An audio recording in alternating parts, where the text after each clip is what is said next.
Hey everybody, DM Jim here, and this is going to be a quick build video, very short. I have a new player at my table who has just gotten into gaming and has a bunch of new dice, but he keeps them in a little Chessex plastic box. I thought it'd be kind of cool to make him a little box to hold his dice in, and I'm using this little 4-inch tall by 3-inch wide hollow book and a plastic skull. First thing I did was I basically trimmed the skull sort of in half. I had to do this over and over again because the skull was just sticking too far out on the book cover, on the book's cover. But I finally managed to trim enough that it sat flat and didn't look odd. The height it was protruding from the cover. After that, I used some painter's tape, the blue painter's tape, to cover up the fake pages. You know, this book is hollowed, but the edges use a graphic to make it look like these old yellowed paper pages. And I didn't want to paint over those. I knew I was going to prime the whole thing. I didn't want to paint over those, so it was basically just covering up with tape. I also opened up the outer cover and covered up the inside. I didn't want spray paint to get in there, but I did intend to paint the inside front cover. Here you can see me cutting some round edges to get into the corners, and then once I was happy with that, it was time to go paint it.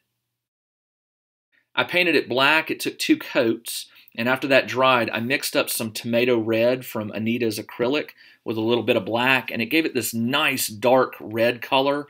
I used sponge painting, and I went really heavy here, probably 90 to 95% coverage, very little black showing through, and it really gives it a good appearance of leather. Go heavy with it. You can't go wrong.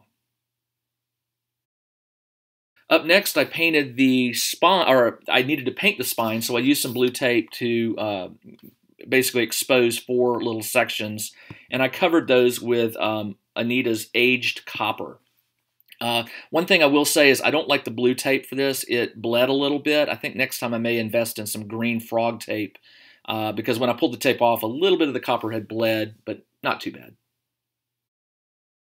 Next, it was time to paint the skull. I used the FolkArt Camel color, and as you can see here, I gave it a dry brushing, and I went heavy on the dry brushing. I actually gave it, I believe, 2 coats to give it until I was happy with it. I think 1 coat might have sufficed, but I figured if I want it to look as close to an old skull as possible, I would give it another hit, and I think it actually turned out better with the second round.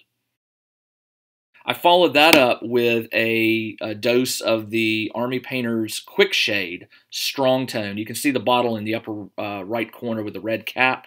It's a small bottle. It lasts a long time. But what the Quick Shade does is it fills in cracks and teeth in the eye sockets, and it gives it an aged, weathered look, and it really makes details pop out. If you don't have a bottle, it's definitely worth the $3 or $4 investment to have a little bottle of it.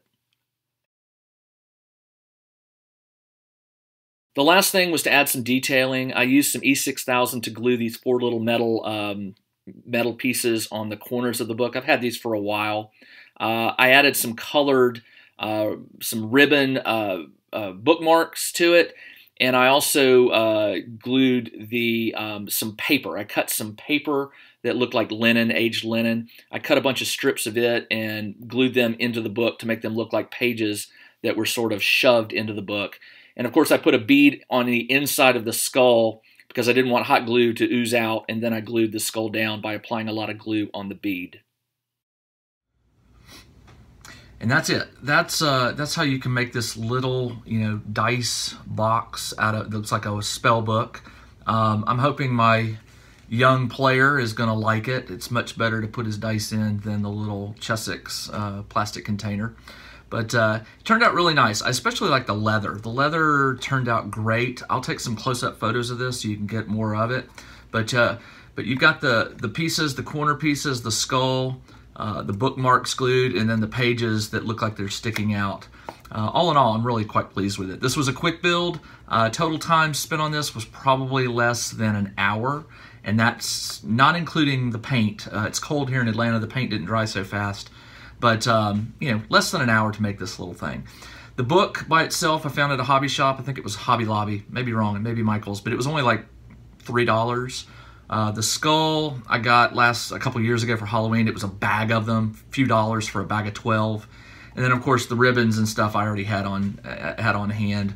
The paper cost me $1 a sheet, and I'll hold on to it for future in case I ever need something that has that, you know, handwriting on it or whatever. But hope you like it. Let's see if I can get the light there. It's kind of dark. There we go. And turned out great. So anyway, I hope you can maybe recreate something like this for yourself or for a friend. Definitely if you know a new game player who has just got his own dice or her own dice, this will make a great little gift to say, hey, welcome to the club. Anyway, this is DM Jim, and I will see you in the next episode.